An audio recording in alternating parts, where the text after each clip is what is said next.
This is a special edition of Late Night Health. I'm Mark Alyn. We're going to take another look at Parkinson's disease as we commemorate Parkinson's Awareness Month. Joining us are two experts to discuss a campaign called Newly Diagnosed, Building a Better Life with Parkinson's Disease. Our guest is Liz Brouillard. She has Parkinson's and is a clinical director of a nonprofit mental health clinic and started a support group for women with Parkinson's. We'll also speak with John Lehr. He is the president and CEO for the nonprofit Parkinsons-foundation. John and Liz, welcome to Late Night Health. Thank you for having us. Sure. I'm going to start with you, John. How important is it to recognize Parkinson's disease in general, and what is the function of the Parkinson's Foundation? Yeah, so I'll start with the second question. So the Parkinson's Foundation is a national organization dedicated to helping people living with and affected by Parkinson's live their best life and have their best health outcomes, while at the same time we invest in cutting-edge research to understand the underlying causes and the basic biology of the disease, with the goal of developing new therapies that will ultimately lead to a cure for the disease. Another key component of what we do is patient education, care partner education, and general education for the general public. Parkinson's affects 1 million Americans. It's a complex neurodegenerative disease that not only affects movement, but also affects other parts of the body, including mental health, cognition, GI, sleep, senses. And so because it affects so many different parts of the body and it is often underdiagnosed or not diagnosed or misdiagnosed for many years until somebody gets to the right clinician to diagnose it properly, people can suffer with this disease needlessly for years.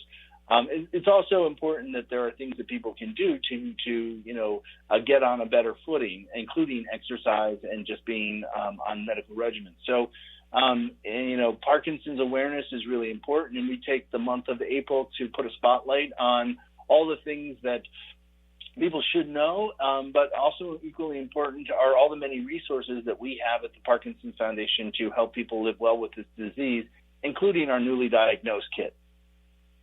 And we're going to talk about that.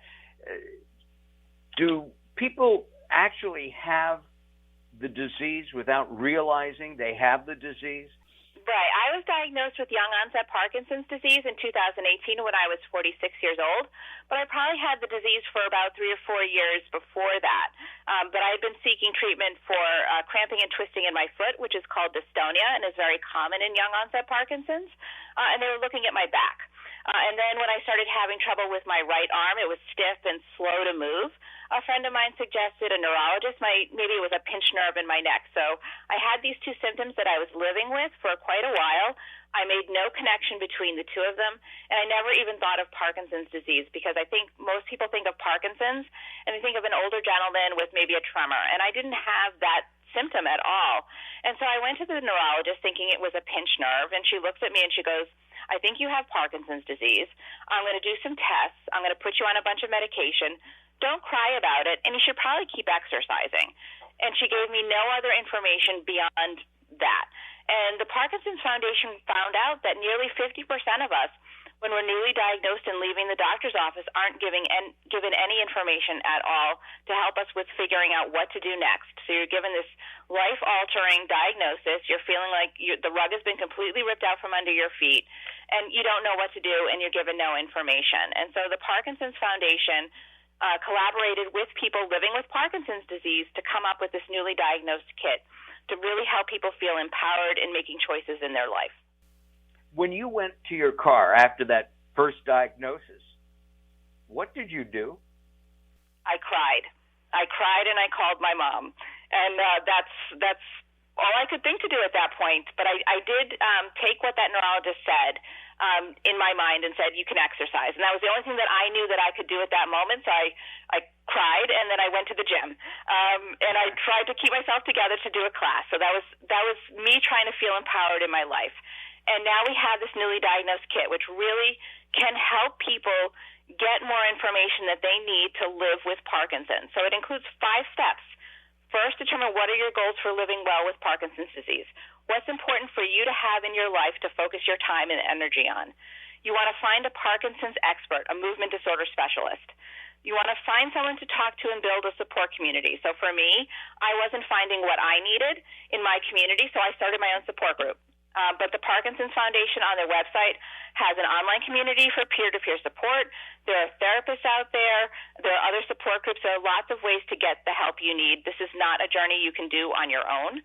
You want to take some basic steps to create healthy habits for yourself. So nutrition, sleep, and stress reduction are all key in managing Parkinson's on a daily basis. And like I said, like my doctor had said, and like I did, is you want to be physically active. Exercise is a very important component in managing Parkinson's disease. Parkinson's wants to slow you down and keep you from moving, and you need to fight back by moving every day.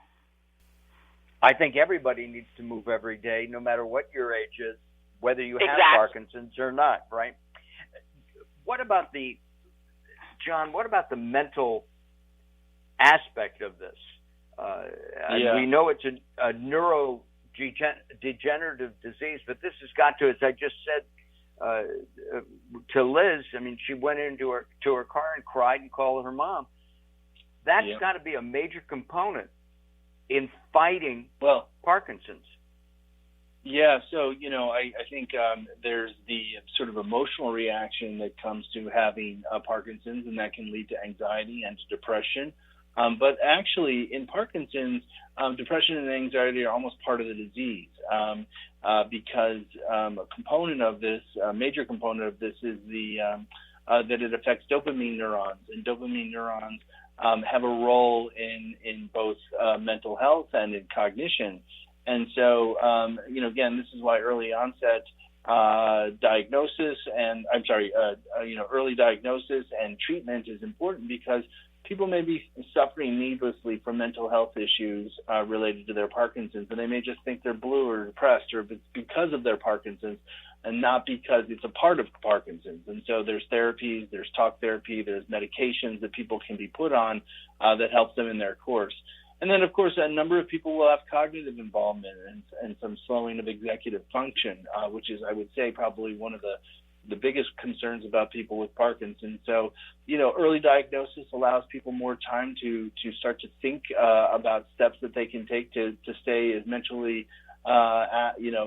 fluid as they possibly can. So, we believe in making sure that people understand the complexity of the disease. But I will also say, no two people have the same course of disease. So what might happen with one person might not happen with another person. And so the more you know about the disease, the more you're aware of it, the more you can anticipate and plan, the better. A couple of years ago here at Late Night Health, we did several interviews with a boxing center who specialized in working with Parkinson's patients to help knock the hell out of Parkinson's. So there's the exercise, right? Exactly. I mean, boxing is a huge component of the exercise regimen for people with Parkinson's. It's not only great physical movement, but often because people don't typically box, and certainly not after a diagnosis of Parkinson's, there's a component to it which helps people retrain brain pathways. So there's many, many good reasons. It's non-contact boxing, by the way, but there's many reasons why people should do boxing and other forms of exercise, as Liz said.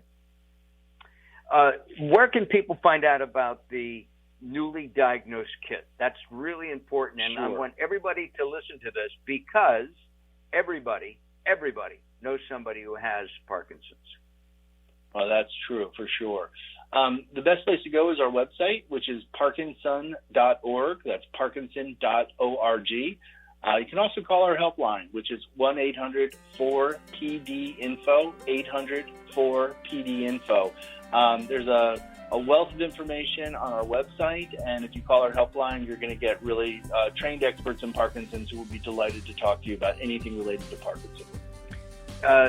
Liz and John, thank you very much for spending some time with us here, shedding the light on Parkinson's disease. And again, if you want information about Parkinson's, go to parkinsons.org. That's Parkinson, no S at the end, parkinsons.org. I'm Mark Alyn for Late Night Health. We'll be back very soon.